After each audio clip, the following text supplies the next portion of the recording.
1부, 2부, 3부 이렇게 담임 목사님이 이렇게 저를 소개하고 들어가실 때 보니까 다른 교회에서 설교할 때는요, 담임 목사님이 저한테 깍듯하게 이렇게 인사를 하고 들어가시는데 1부 때도 그렇고 2부 때, 오늘도 지금 3부도 보네요. 그냥 쓱 가요.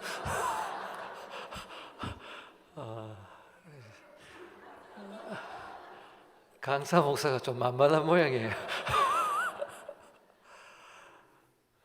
참 이렇게 올 때마다 이렇게 강단을 그래서 함께 말씀을 나눌 수 있게 된 것을 감사합니다. 속으로는 생각할 거예요. 아유, 형님이니까 할 수 없지. 제가 아르헨티나에 선교사로 갈 때에 저희 아들, 딸이 그때 4살, 2살이었습니다. 그러니까 결혼 5주년 됐을 때 이제 선교지를 갔는데, 그때는 가족 사진만 보고 신문에 난 거 보고 헌금하시는 분들이 있었어요. 왜냐하면 이렇게 어린 것들 데리고 간다고 해서, 그때는 선교사들이 많이 안 나갈 때입니다. 25년 전이니까. 그래서 그런지 교회 나가시지 않는 분도 한 분은 신문을 보고, 파송 예배 날 신문을, 한국일보를 보시고 파송 예배 드리는 날 낮에 일을 하니까 밤에는 못 오고 낮에 이렇게 교회로 찾아와서 꼬깃꼬깃한 그 100불을, 참 어렵게 사시는 분 같은데 여자분이 주고 가셨어요. 교회 안 나가시는 분인데. 근데 그 아이들이 2살, 4살 된 아이들이 이제 자라서 27, 29이 됐습니다. 그러니까 결혼 30년이 돼서 이제는 스페인으로 이제 가게 됐습니다. 제가 생각해 보니까 하나님이 그냥 결혼 4주년이나 6주년, 7주년 아니면 결혼 28주년 이럴 때 터닝 포인트가 되지 않고, 꼭 기억하기 쉽게 결혼 5주년 때 아르헨티나로 갔다가 이제 60이 넘어서 결혼 30년이 되니까 또 30년에 맞추어서 또 스페인에 가는구나 생각을 못했는데 최근에 그걸 알게 됐어요. 아이들 나이를 생각해 보니까. 그래서 하나님이 참 뭔가 감동을 주시려고, 네가 지금 아르헨티나 가는 것이, 네가 지금 스페인 가는 것이 하나님 나의 때다, 나의 뜻이다 하는 것을 이 시기를 통해서도 깨닫게 확인해 주시는 것 같아요. 하나님의 때가 있습니다. 하나님은 하나님의 때에 하나님의 일을 하십니다. 그래서 예수님께서도 때가 찼다 그랬습니다. 그죠? 천국이 가까워왔다. 그래서 천국이 가까웠으니 복음을 믿어라, 회개하라, 천국이 가까워왔느니라. 하나님의 때가 가까워왔다. 여러분들, 2016년 우리에게는 그저 한 해 한 해 지나가는 때라고 생각할지 모르겠지만, 하나님의 때는 나의 때와 연결되어 있습니다. 나의 때가 하나님의 때입니다. 하나님은 나의 때에 그의 일을 나를 통해서 이루시는 거예요. 2016년이 나의 때이지만 하나님의 때가, 여러분을 쓰시는 하나님의 때가 되기를, 깨닫게 되기를 주의 이름으로 축원합니다. 때를 모르면요 큰일 납니다. 예수님은 안타까우셨어요. 너희가 천지는 분별할 줄 알면서도, 날씨는 분별할 줄 알면서도 시대의 징조는 모른다 그랬어요. 때를 알아야 됩니다. 그래야 쓰임을 받을 수가 있습니다. 내 때에 학생은 공부할 때인 걸 깨달아야, 준비할 때인 줄 깨달아야 공부에 집중할 수 있는 거죠. 그 때를 모르면 놀다가 낭비를 당하게 되는 것입니다.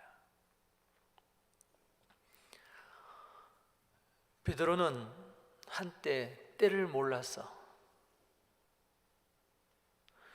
예수님께서 제자들을 부르시고 천국복음을 전파하시고 그들을 훈련하시고 이제 떠날 때가 되셨어요.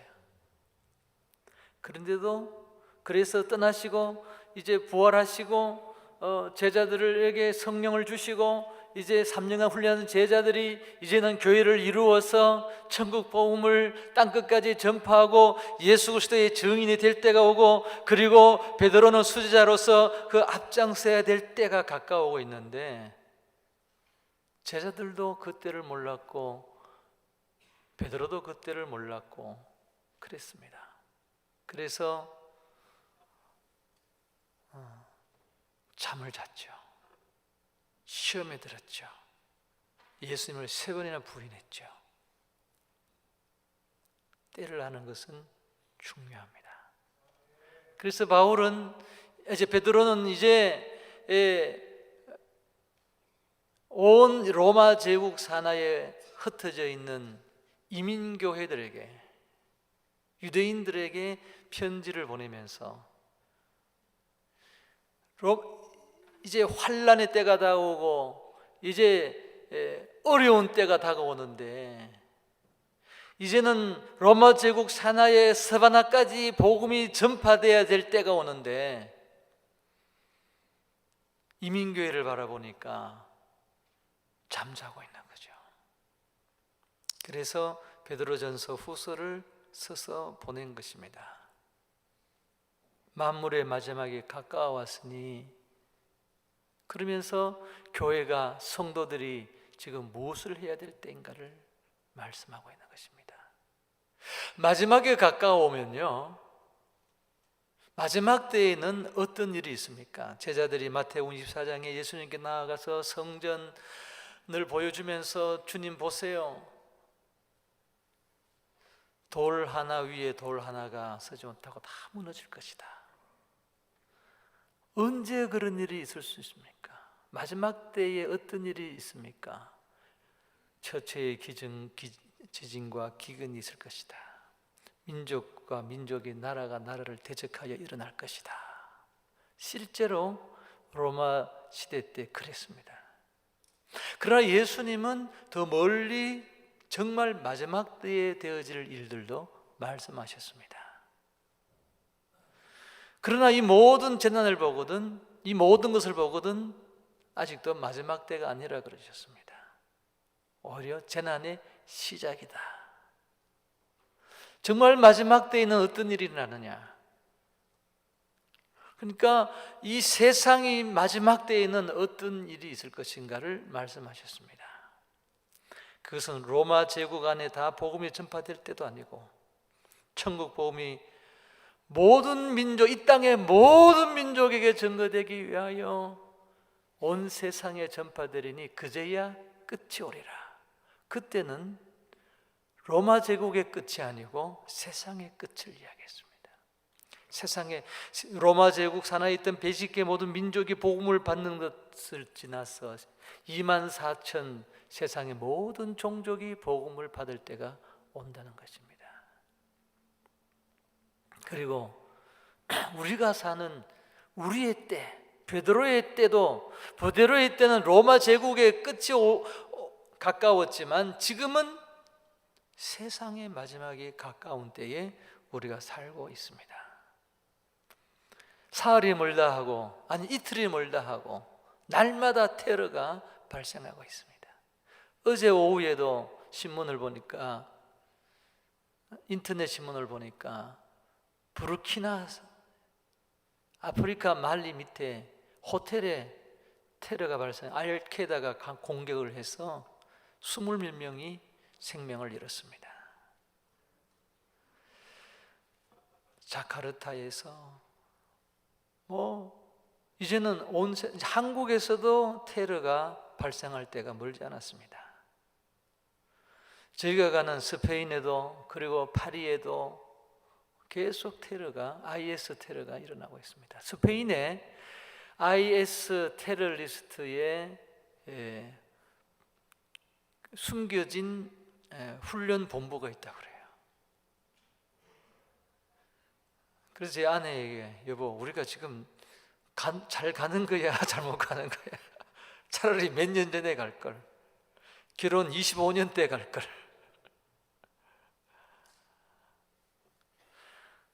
어제 또 인터넷을 보니까요, 텍사스에 법이 이제 작년에 통과됐던 총기 소지법이 이제 반려하기 시작해가지고 어제부터 사람들이 공공장소에서 총을 소지하고 다닐 수 있게 됐습니다. 마켓을 가도 학교를 가도 교회를 가도 이제 텍사스에서는 총을 소지하고 이제 다니고 있습니다. 이런 시대에 우리가 살고 있어요.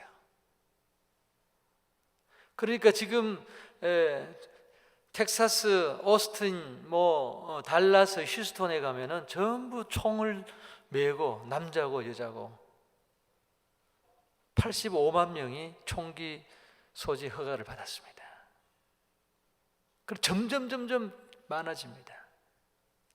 왜냐하면은 언제 어디서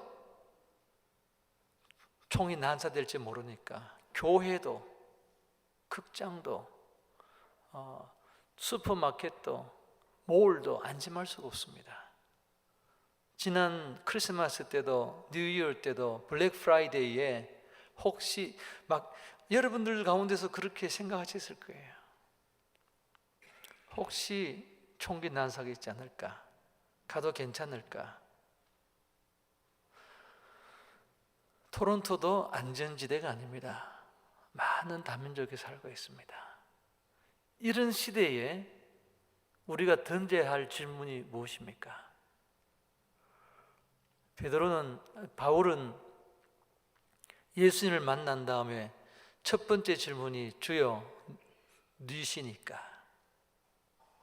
여러분들, 주님을 만났다고 하는 것은요, 주님을 만났을 때는요, 주님이 왜 우리를 만나시고, 왜 우리를 구원하시고, 왜 우리를 교회 일꾼으로 삼으시고, 왜 나에게 직분을 주시고, 왜 우리를 교회를 이루셨는가?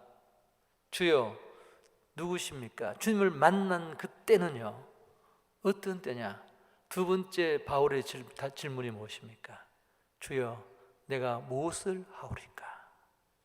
하나님의 때에는 하나님의 일을 해야 될 때인 줄로 믿습니다. 2016년 하나님의 때, 하나님이 내게 주신 이 때에 주여 내가 무엇을 하오리까? 오늘 예배를 통하여 하나님께 질문하고 물어보시는 여러분들 되시기를 바랍니다. 그래야 내가 하나님께 쓰임받을 수가 있습니다. 그렇지 않으면 매주일 그저 교회만 나오고 하나님의 일과는 상관이 없고 내 생애가 하나님과 하나님의 나라와 하나님의 의와는 상관이 없고 그저 부끄러운 구원이 있다고 그랬어요. 그냥 불에서 그저 건짐을 받은 그러한 구원이 있다고 했어요. 하늘나라의 산 것과는 전혀 상관이 없이 이 땅은 길어야 80년, 100년이지만 그러나 천국은 영원한 것을 믿으시기를 바랍니다. 영원한 나라를 위하여, 영원한 때를 위하여 2016년 다시 한번 살아가시는 여러분들 되시기를 바랍니다. 그게 정말 축복된 삶입니다. 저는 너무 안타까워요. 특별히 이민교회를 바라볼 때 왜 한국을 떠나서 고향을 떠나서 이 캐나다까지 왔느냐? 우리 자녀들은 한국에 가보지 못하고 죽는 자녀들도 있습니다. 왜 우리 자녀들은 이 땅에서 살다가 죽어야 되느냐? 이 땅만 생각하면, 이 세상만 생각하면요, 외국인들 가운데에서 살아가는 것이 행복한 것만은 아니에요. 한국도 이제는 잘 살아요. 어쩌면 더 잘 살아요. 더 편하게 살 수 있어요. 마켓에 갈 필요도 없어요. 5,000원짜리도요 전화만 하면은 택배가 옵니다. 시장에 안 가도 돼요. 다 집으로, 아파트로 배달해 줍니다. 한국 사람들 아시잖아요. 얼마나 편하게 살 수 있는지 몰라요. 우리 자녀들이 이 땅에 사는 것이 정말 행복합니까? 이 세상을 위해서 사는 것은, 이 땅만을 위해서 사는 것은 한국에 살아도 캐나다에 살아도 어디에 살아도 축복이 되지 않을 수가 있고요. 좋은 것이 있으면 나쁜 것이 있고요. 그러나 하나님 나라를 위하여 살면, 천국을 위하여 살면 이 세상 어디를 살아도 행복할 줄로 믿습니다. 하나님께 쓰임받는 어떤 분들 가운데는 지난해까지는 전혀 하나님과 상관이 없이 내 구원 하나만 생각하고, 아니면 그것도 내가 구원을 받을지 안 받을지도 모르고, 내가 구원 받았는지 안 받았는지 확신도 없이 그저 한 가닥 희망을 가지고 교회 봉사는 하지만 그것이 나를 위한 봉사인지 하나님을 위한 봉사인지, 정말 교회를 위한 봉사인지 나를 위한 봉사인지 그것도 알지 못하고 그저 사는 것이 아니라, 오늘 말씀을 통해서 베드로가 우리에게 교훈을 주는 듯이 하나님의 때에, 이 마지막 때에 복음을 위하여, 천국을 위하여서, 하나님의 나라 위하여서, 하나님을 위하여서, 나의 영혼을 위하여서, 나의 진정으로 나의 자녀 세대를 위하여서, 하나님 나라 위하여 쓰임받기 시작하는 여러분들 되시기를 주의 이름으로 축원합니다. 너무나 중요한 이야기입니다.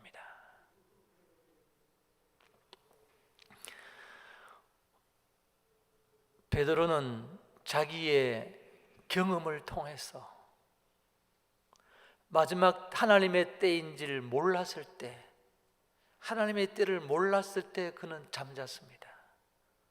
그런데 이제 이민교회를 바라보면서 마지막 때가 오고 있는 것을 영적으로 보고 있는데 어떻게 살아야 될 것을 권고합니다. 오늘 우리에게 적용될 수 있기를 바랍니다. 마지막 때인 마지막 때에 우리는 어떻게 살아야 할 것인가? 첫째는 정신을 차리고 근신하여 기도해야 합니다. 기도하라가 첫 번째입니다. 근데 이 본문은요, 기도에 강조점이 있는 것이 아니라 어디에 강조점이 하면은, 영어로는 therefore be clear-minded and self-controlled so that you can pray. 네가 기도할 수 있도록 정신을 차리고 셀프 컨트롤 하라는 것입니다. 이 말은 뭐냐면은, 베드로가 자기가 예수님이 겟세마네 동산으로 자기를 데리고 갈 때에 나를 위하여 기도하라고 했을 때 베드로가, 야고보와 요한이 예수님을 위하여 기도할 마음이 없었겠어요? 있었습니다.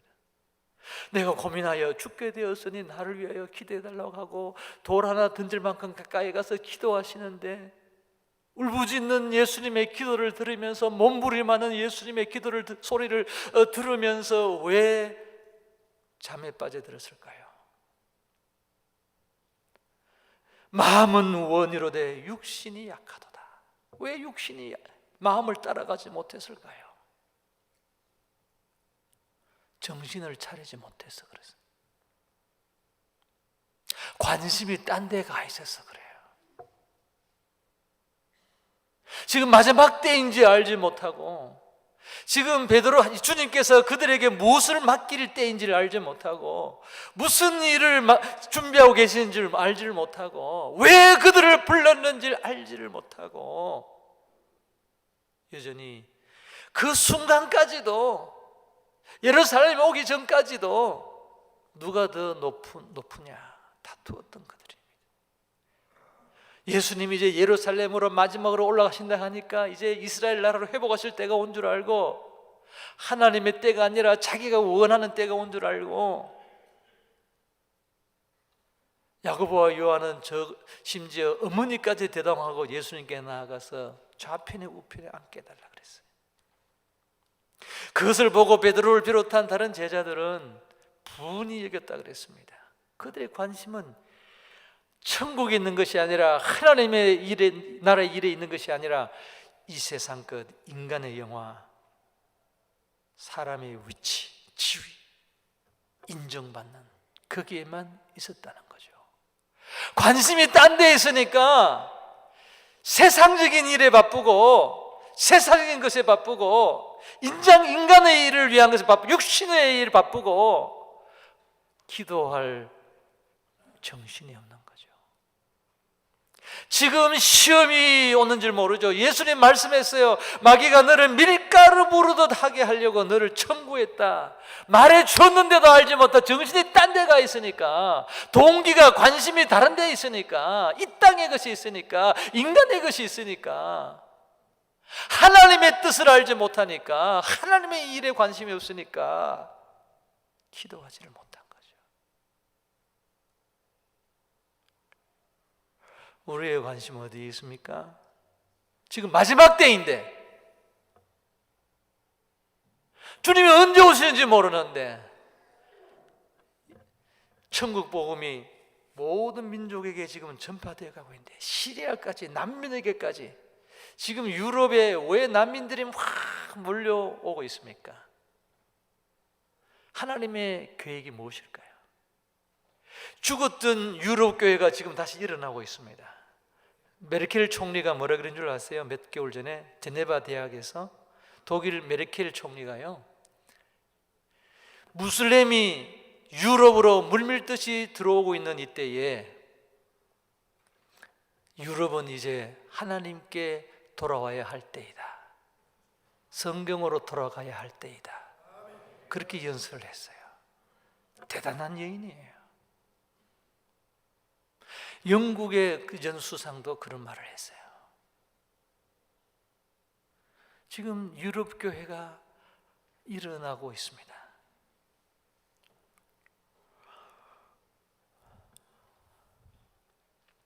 왜 모로코 사람들 비롯해서 북아프리카의 많은 무슬림들이 유럽으로 밀려들어가고 있습니까?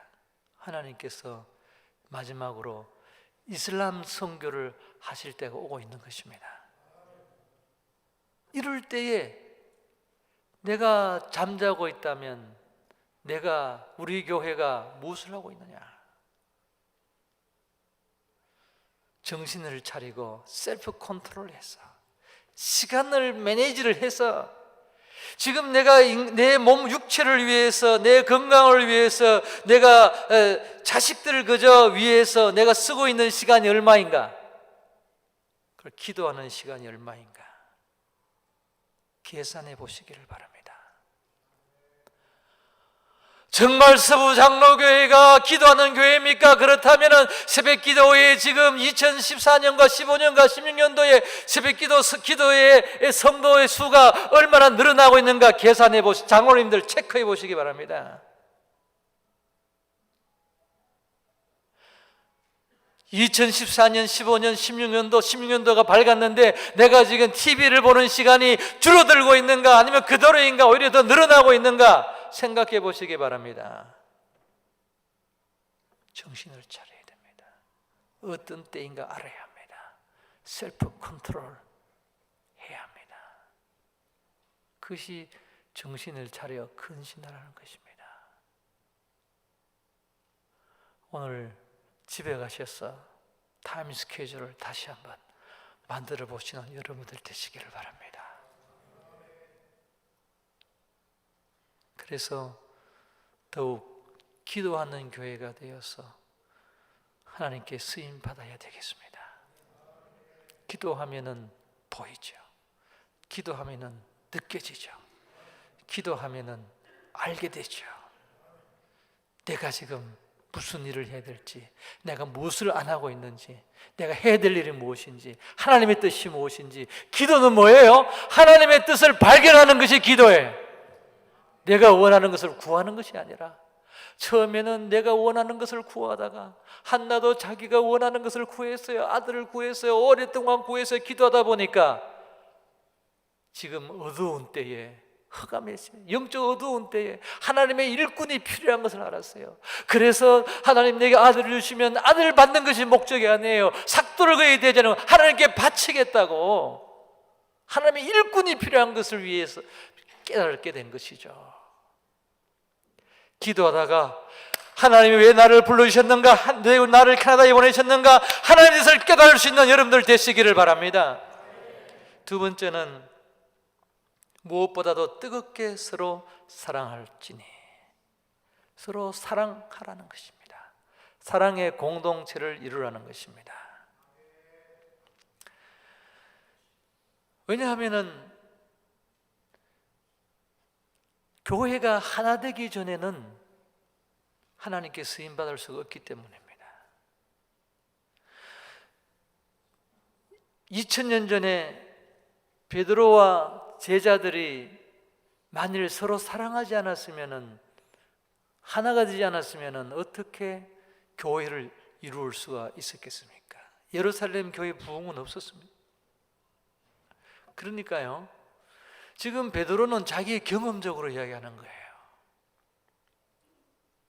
그러면서 베드로가 서로 뜨겁게 사랑하라고 하는 말이 무엇이냐?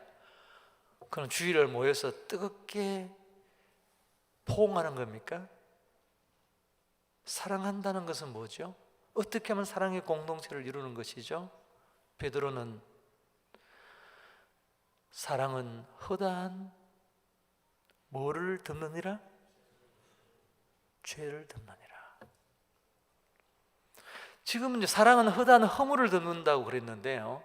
근데 지금 베드로는 죄를 덮느니라, 죄까지 덮느니라 말하고 있습니다. 2000년 전에 제자들이 하나님께 쓰임받기 위해서 어떤 일이 먼저 필요했죠?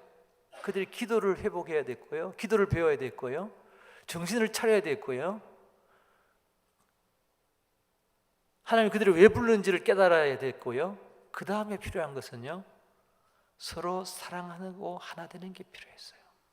예수님이 십자가를 지시고 골로다로 가실 그 순간까지만 하더라도 제자들은 어떤 상태였죠? 그 공동체는 사랑의 공동체가 아니었습니다.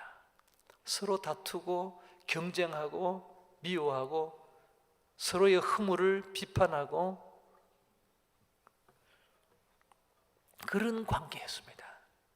아니, 그런 상태에서 아무리 그들이 은사를 받았다 할지라도, 아무리 그들이 성령이 임한다 할지라도 복음을 전할 수가 있겠습니까? 할 수 없습니다. 그러니까 예수님은 부활하신 다음에 40일 동안 성천하지 아니하시고 제자들에게 또 나타나셨습니다. 40일 동안 어떤 일이 있었을까요? 제자들은 그때서 비로소 그때가 어떤 때인 줄 알고 예수 그리스도의 증인이 되어야 될 때인 줄 깨닫고 그들이 무슨 일을 해야 될 줄 알고, 그리고 돌아보니까 3년 동안 그들의 생활이 부끄러웠던 거예요. 예수님을 따라간다고 하면서도 함께 먹고 함께 동고동락한 줄 알았더니 그게 아니에요. 물 밑에서는 서로 시기하고 질투하고 누가 높으냐. 끝까지 3년 동안, 오히려 점점 더 심했을지 몰라요.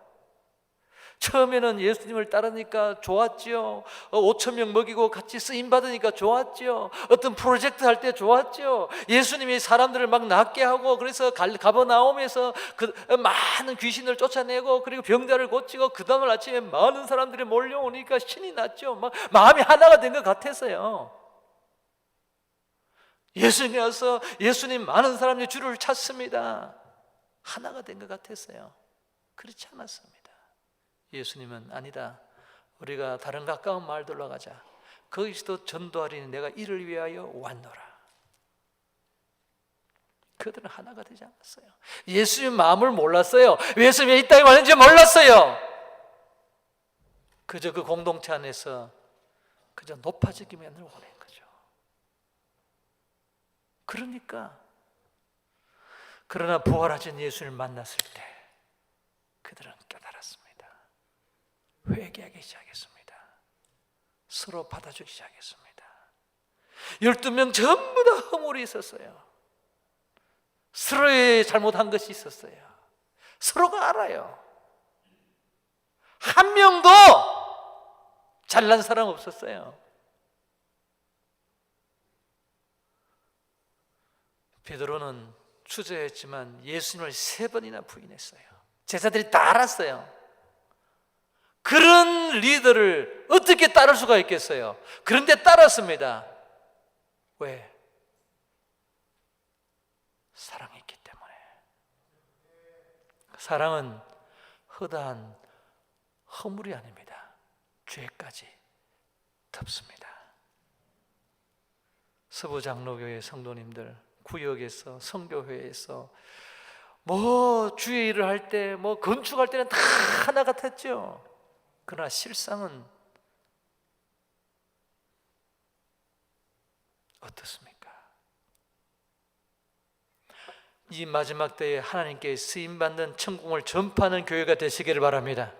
그렇게 되기 위해서 서로의 과거의 상처와 허물과 아픔과 이 모든 것들을 서로 치유하고 덮어주고 하나가 되시기를 주의 이름으로 축원합니다. 그것이 뜨겁게 사랑하는 것입니다. 그러지 않고는 하나님께 쓰임받을 수가 없습니다. 가정에서도 마찬가지예요.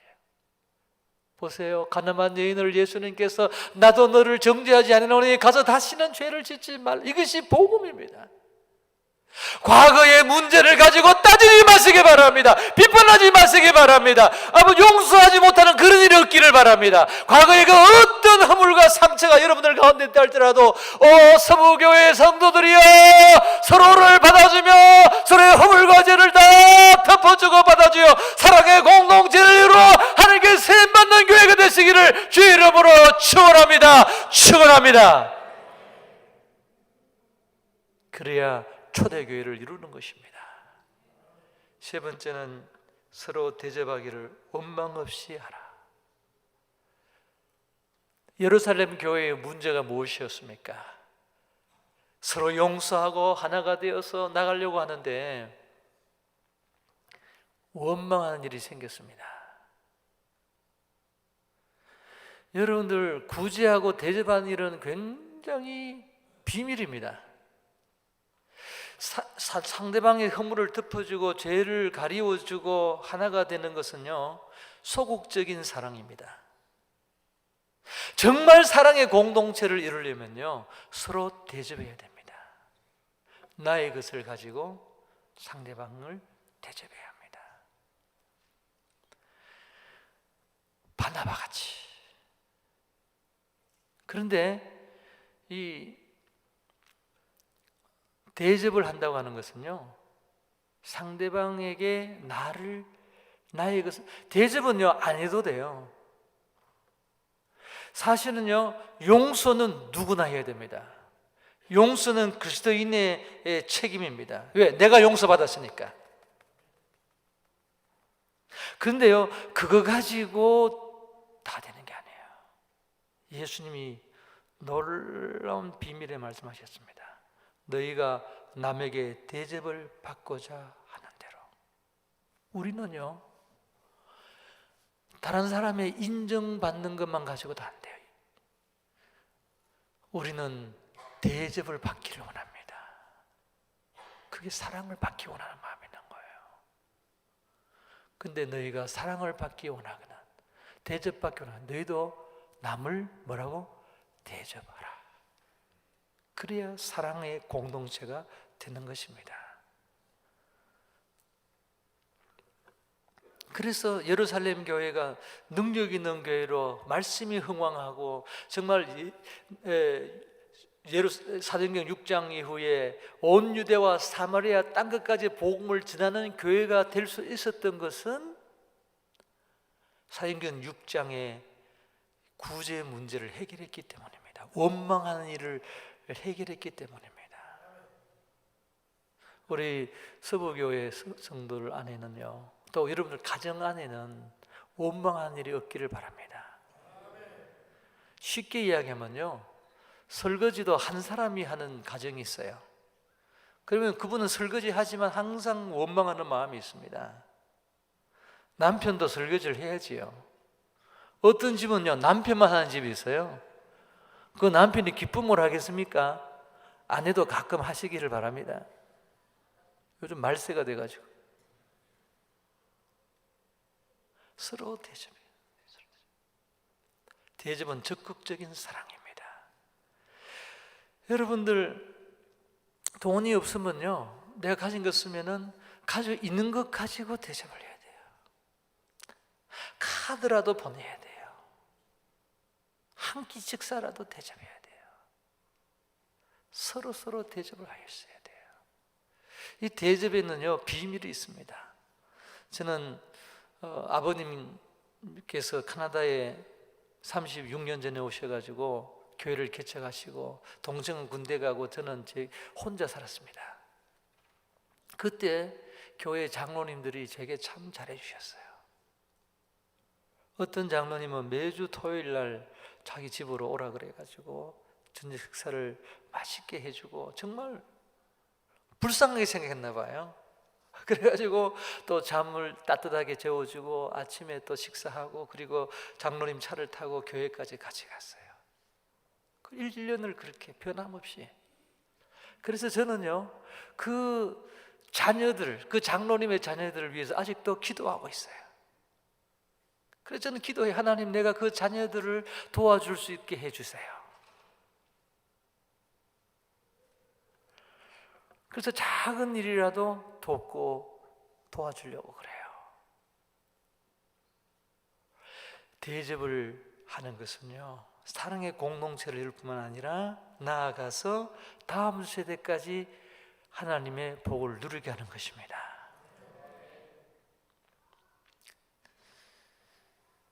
그래서 모든 허물을 덮어주고 서로 대접해서 사랑의 공동체를 이루어야 되는 것입니다. 마지막으로 각각 은사를 받은 대로 청지기 같이 서로 섬기고 봉사해야 합니다.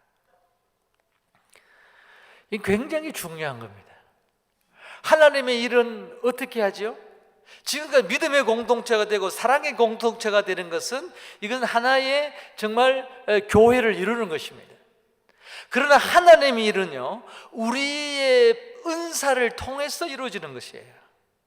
그렇기 때문에 각각 은사를 주셨는데, 하나님 은사를 주셨는데, 그 은사를 왜 주셨느냐? 하나님의 일을 위해서 주신 거예요. 그러므로 여러분들, 은사를 숨기지 말고 땅에 묻어놓지 말고 은사를 발견해서 사용하시는 2016년이 되시기를 바랍니다. 그런데 굉장히 중요한 것은요, 은사를 지금 주님의 교회들을 보면요, 99.9%가 잘못 사용하고 있다는 것이에요.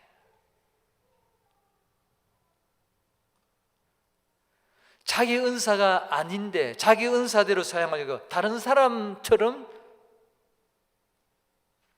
쓰임 받으려고 하는 그런 것은 잘못된 거죠. 또는요, 하나님이 내게 주신 은사, 하나님의 은사는 선물이잖아요. 선물은 그저 받은 거잖아요. 선물은 하나님이 주신 거잖아요. 근데 그것을 자기 것처럼 사용하는 사람들이 있다는 거죠. 베드로는 누구를 생각했을까요? 예루살렘 교회에 어떤 일이 있었습니까? 아나니아 삽비라. 분명히 하나님께서 그에게 은사를 주셨는데, 아나니아 삽비라의 문제는 무엇입니까? 바나바가 그 밭을 팔아서 드리는 것을 보고 자기도 그렇게 하려고 했는데, 하나님의 일을 위해서가 아니라 사람 눈에 보이기 위해서 잘못 사용했습니다. 그리고 자기 것처럼 사용을 했습니다.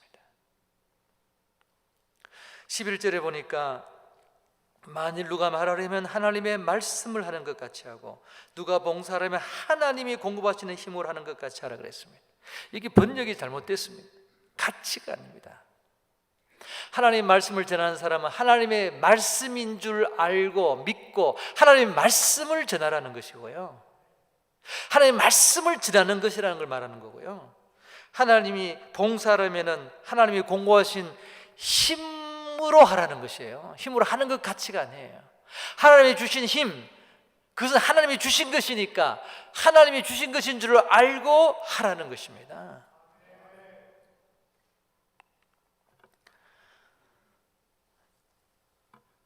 그렇게 되면 어떻게 됩니까?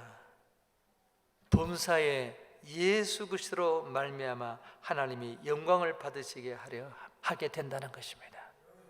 우리가 은사를 사용하는 것은 하나님의 영광을 위한 것입니다. 그리고 우리가 따라가야 할 분은, 은사를 가장 잘 사용하신 분이 누구죠? 우리 주 예수님이십니다. 어쩌면은 그 은사는 하나님이 아버지 성부 하나님이 성자 하나님에게 주신 그 은사는 가장 어려운 은사인지 모릅니다. 오죽하면 예수님께서 할 수만 있거든 이 잔을 내게서 지나가게 하옵소서. 베드로와 요한이 어머니와 함께 와서 좌우에 우에 앉는 영광을 구했을 때, 너희가 내가 마시는 이 잔을 마실 수 있느냐? 그 은사는 귀한 것이지만 여러분들 아세요? 하나님이 내게 주시는 은사를 하나님의 주신 것으로 알고 내가 드릴 때에 거기에는 십자가가 있습니다. 십자가를 질 수 있는 사람은 하나님이 내게 주신 것이란 것을 믿는 사람만 십자가를 질 수가 있습니다. 예수님은 이 십자가는 하나님이 내게 주신 것인 줄로 믿었기 때문에, 하나님의 영원한 영광을 위한 것인 줄 알았기 때문에, 믿었기 때문에 예수님은 십자가를 내 원대로 마시고 아버지의 원대로 하시옵소서. 여러분들, 나에게 주신 생명, 나에게 주신 자녀, 나에게 주신 시간, 나에게 주신 건강, 나에게 주신 물질, 나에게 주신 기회, 나에게 주신 직분, 이 모든 것이 아버지 하나님께로부터 온 것을 믿으시기를 바랍니다. 믿으시기 바랍니다. 그것은 나의 공로가 아닙니다. 그것은 하나님의 은혜입니다. 하나님의 각자에게 주신 은사입니다. 이 은사를 하나님이 주신 것으로 믿으시기를 바랍니다. 내 원대로 마시고 아버지의 원대로 하시옵소서. 누구든지 나를 따르거든 자기를 부인하고 자기 십자가를 지고 나를 따를 것이니라. 예수님처럼 예수님을 본받아서 나에게 주신 이 십자가를, 나에게 주신 은사를 올바로 100% 사용하시기를 주의 이름으로 축원합니다. 그래서 예수님이 누리신 그 영광과 같이 하나님이 그 무한하신 영광, 영원하신 영광, 천국 복을 위하여 쓰임받는 나의 여생이 되어서 하나님께 쓰임받는 여러분들 되시기를 주의 이름으로 축원합니다. 기도하겠습니다.